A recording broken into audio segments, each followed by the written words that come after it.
Hey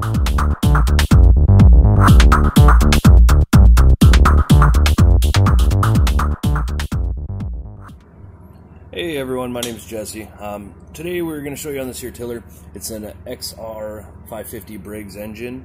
They use it on many different products, but this is a brute tiller. And basically today it's not running, and so what we got to do is we got to clean the carburetor out down here. Inside there's a jet that is clogged. So first thing we're going to do here is we are going to remove the nut that holds the airbox cover on. It's not really a big deal. Set that aside and then take this nut that takes the air filter off.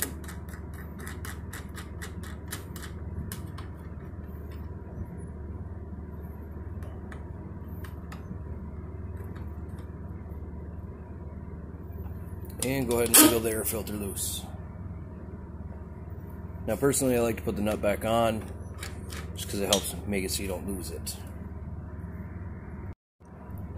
One of the next things you want to do is go ahead and remove these bolts here so we can actually pull this cover off that holds the air filter housing and get to the carburetor.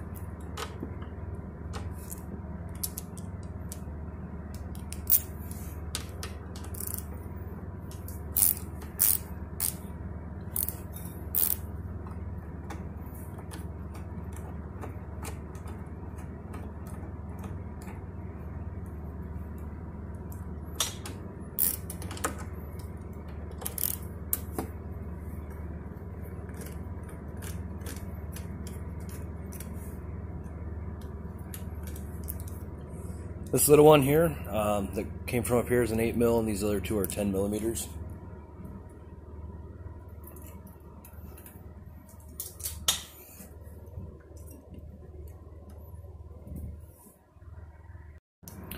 Alright, there's another bolt that's hidden back here. That from this angle you can't see, but you simply take it out. It's another 8mm. And then we're going to pull this black part of the handle just straight off. And then kind of wiggle this here loose and pull it this way. Get your throttle out of the way, and you can just take that and set it aside. Now this hose right here, it goes right into this hole. It's just your crankcase ventilation hose. Okay, now just to make it easier for you to see what's going on here, I had removed this, took this bolt out here and this one out here, just to move it out to the side so you can see how the linkage setup works. And you simply have to basically, turn the throttle so that she goes here, and she'll just pop straight up, in theory. And then take this little spring and just pull it out of the plastic there. And then all we'll have left to do is we want to move the, well, I guess we want to take this off so we don't lose it when it goes flying by itself. Alright, so now what we need to do is we need to get at this here spring clamp down there on the fuel line. But first, we don't want gas going everywhere, so we're going to take these old vice grips that you can obviously tell I've been using for welding, and just pinch off that fuel line. We don't need it super tight, we just need it tight enough to stop it from leaking all over the floor. So we use needle nose, we go down here and make sure we get all the tabs, squeeze them, pull them right up. And then we can just take the hose, give her a little wiggle, and she should come right off. There we go.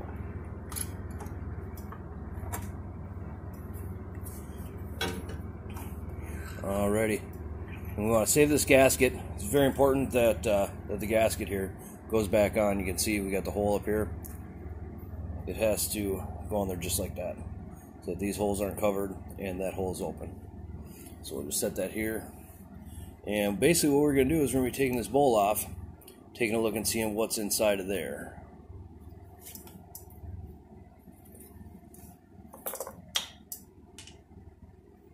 It looks like it's going to be a 10mm. Alright, let me reframe you guys here. Alright, so let's go ahead and crack this open and see what she looks like. Now you're always going to get a little gas that spills out, that's normal. Just make sure you ain't got an open flame by it.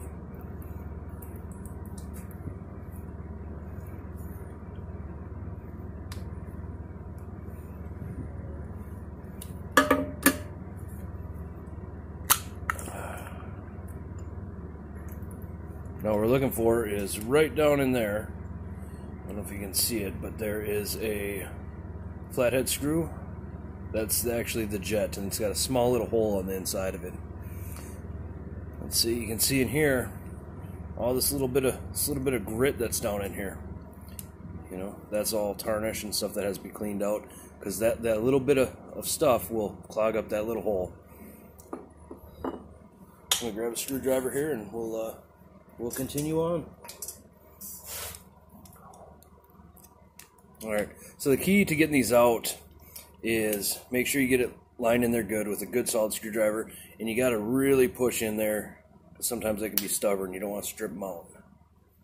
Alright, looks like she cracked loose.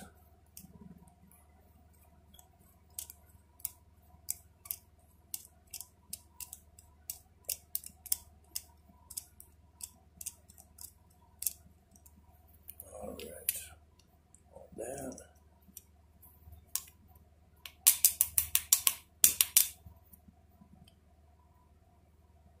Come on. There we go. And then that down inside there. So we got this. This is what it looks like. Oh, that's the wrong side. This here, that's the end that we were biting on with the screwdriver. And in the middle there should be a hole which is completely clogged. And this down in here is called an Orifice Tube.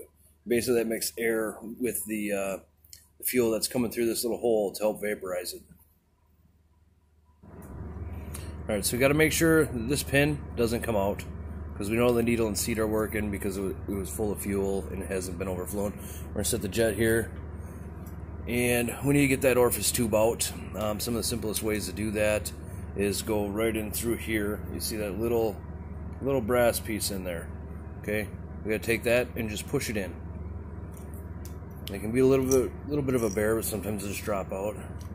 See, the fuel comes in right up through that center hole there, and then if you can see all these little holes on the side, we got to make sure each one of those is clean, because that's what mixes the air and the fuel together to atomize it. But other than that, I mean, everything in here looks pretty good. This seal, you can see she's a little bit rough right here, but we'll wipe her down, we'll reuse it. Unfortunately, with the quarantine going on, it's a little hard to find shops that are open that have parts still. So, but all right, I'll get back to you. All right, now that we got it cleaned out, we're gonna go from the back side with a little bit of carb cleaner and just give her a quick squirt. Make sure she goes through real good. Okay, now this is just gum out carb cleaner. It doesn't really matter what you use. And now, I don't know if you can see, but now you can see, hopefully, that there's a hole through there. But anyway, you can now see a hole through it. Now, if this carburetor was really bad, like if it was just varnished, you know, like it looks like nice aluminum, cast aluminum. If there was all kinds of trash in here, what we'd do is we'd actually disassemble the whole thing completely and put into a ultrasonic cleaner. Okay. Now this here is a non-adjustable carb, and we'll also be pulling this one out here, and I'll show you that as well. But let's go ahead and put this this jet back in, and the emulsion tube goes in first. You put it in this step side down. You see this side has the 2 rings, this one has the 1. Just put it that way, straight in there. Go ahead and drop it so that you can get the slotted end up. And you want to kind of make sure your screwdriver is clean and not full of grit, because you'll just end up clogging it right back up. Just push her down, thread her in.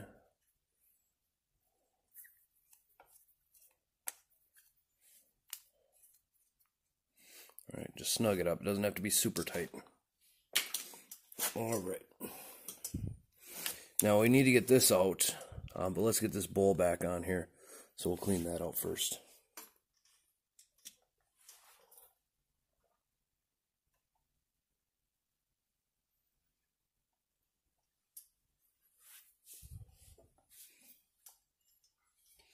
So what I like doing is I like taking a little bit of brake cleaner, cover this hole at the bottom with my finger, and just spray it in here a little bit.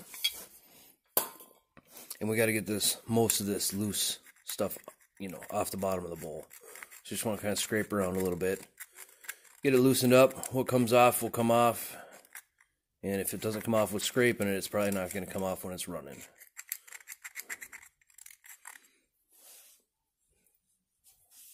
You can see it's a lot cleaner in there. Now we just give her a quick little rinse. Get the debris out. And we're good to go.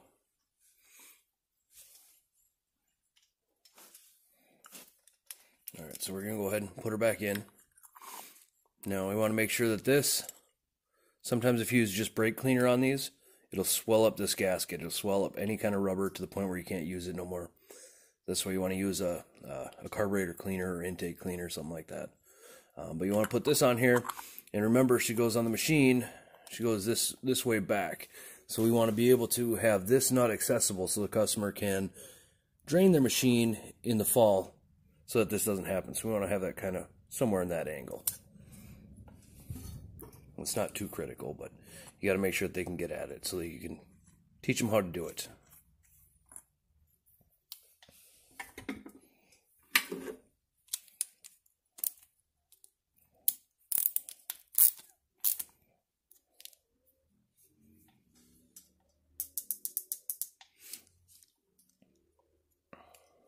All right.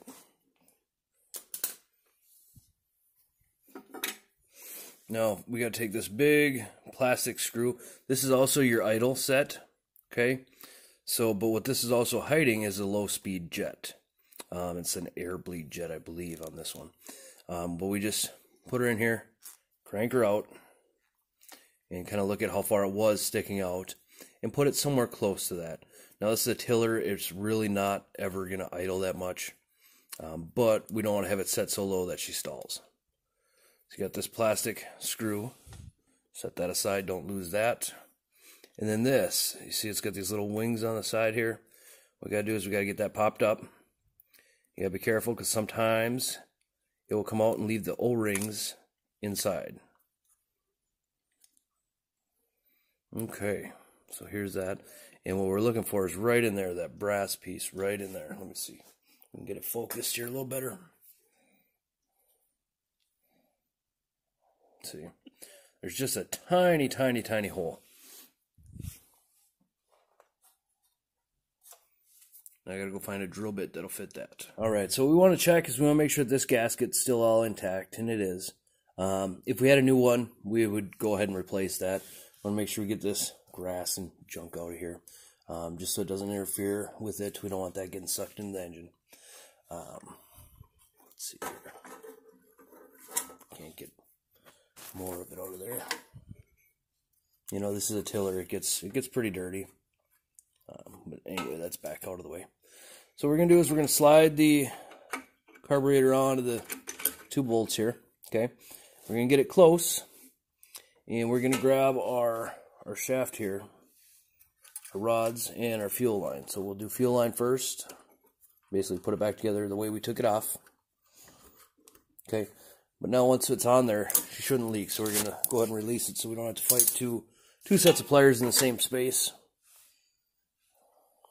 Here, let me get you guys a better view here. And then just get the spring clamp here with the needle nose, bring it on down to roughly where it was.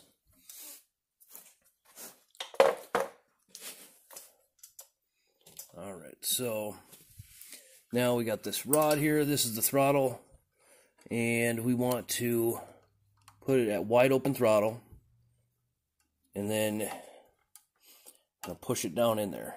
And you'll see it'll kind of just snap right in and lock down. There we go. And the spring, I find it's a lot easier to use needle nose pliers on it, but you can get it with your fingers.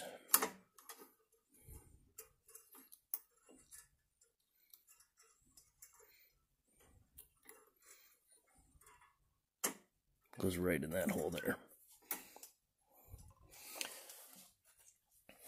Alright, and then basically what we're going to do is we're going to put the choke lever back on. And this just sits here. So you'll see there's a little hole right here. Okay? There's a little hole right there at the end. And then this post. So this arm, this sits in the hole of the actual choke, and this goes on to the carburetor right there. So you want to make sure that you got it kind of in place. I like turn it about halfway and it fits better. All right, we're going to take our plate that I just took out of the way. This does not need to come off at all. I just did it so it's easier to show you guys. We're going to go ahead and place our gasket back the way it's supposed to go. Remember, this hole goes up and lines up with this hole. So we put it on here. Make sure that all holes are are uncovered so that it can get air where it needs to get air.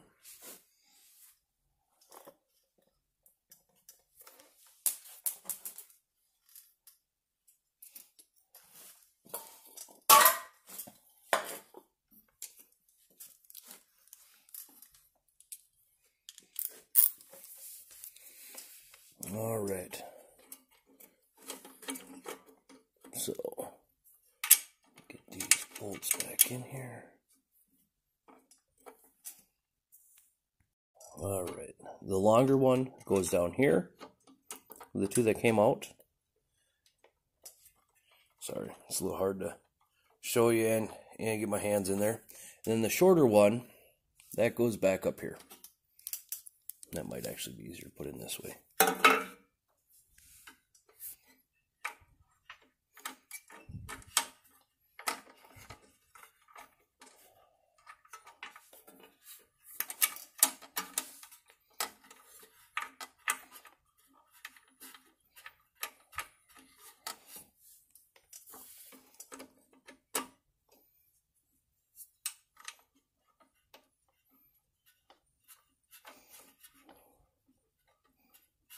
There we go.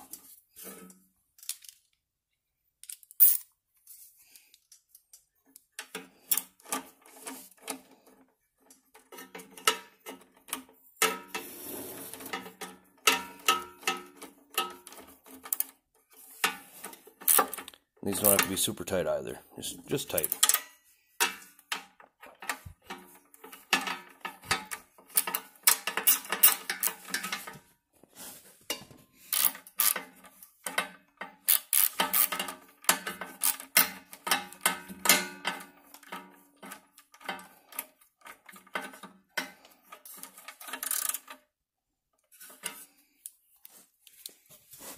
All right, now we want to make sure this all moves free. And you should see down here, you can see how, it's moving the throttle. And that's what we want to see. Now it's not going to go, all the way back to idle and wide open. It just needs to move a little bit so you can see that it's moving. It's all actually under spring pressure.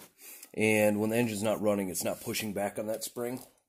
So you'll see very little movement.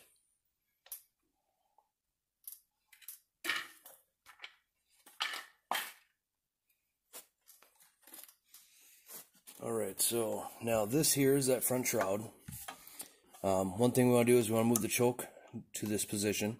And we want to put this somewhere in the middle, just so it'll fit through the holes better. Okay, we want to get it down in here, get it through there, get your choke and your fuel levers on in place. Okay, and then over here, you can see this hose here needs to go down and it needs to go into the valve cover. So as we push it on, we got to kind of watch that to make sure she slides in.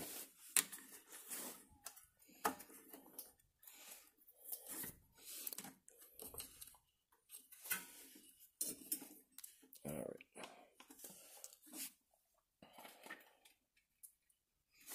We're going to put our two nuts on the front here.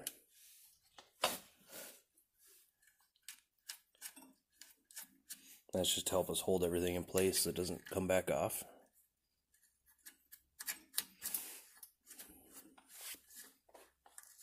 And just finger tight for now. Alright, then we have that one bolt that goes up in here.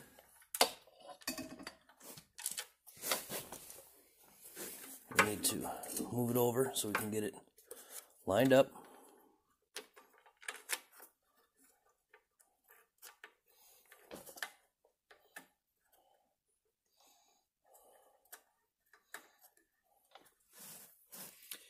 have this bolt here. It should be one of the few black ones.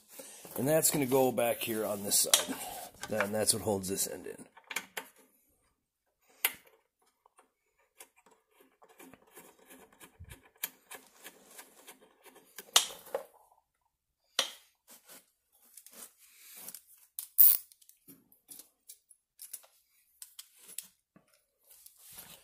Alright, so we want to kind of start here, tighten these up first.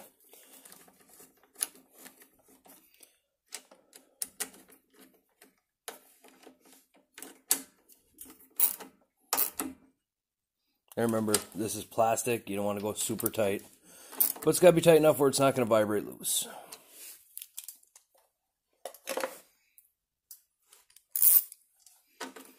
Alrighty, get this spun down. Alright, click, click.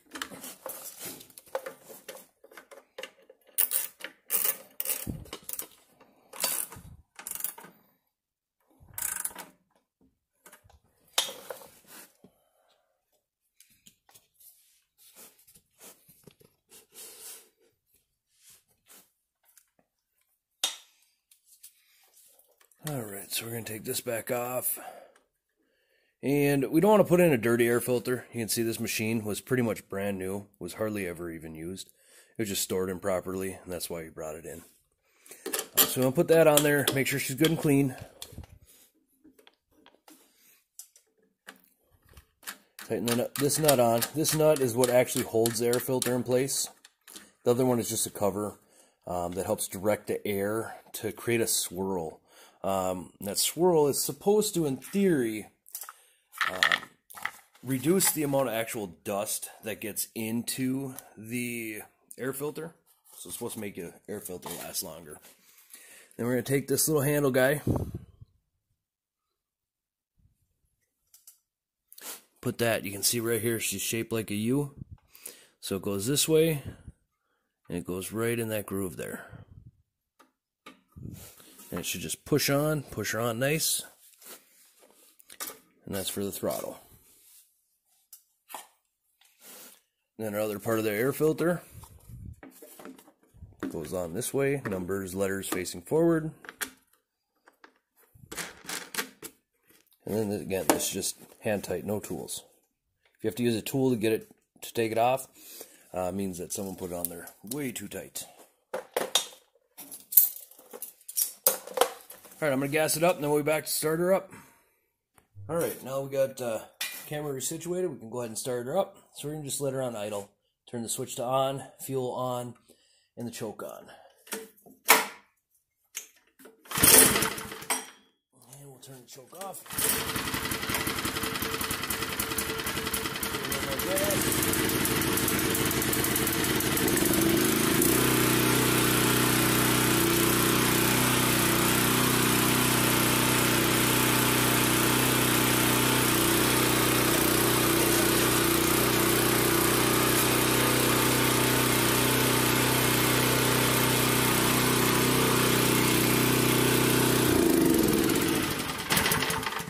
Now all that's left to do is take her out in the garden and test her. Again, my name is Jesse. I'm new to YouTube. If you have any questions on any kind of small engine repair, custom building stuff, I also build race engines for go-karts and such. If you have any questions on anything small engines, just leave a comment in the comments there, and I'll try to get back to you. Maybe we can do a video on it. Thank you.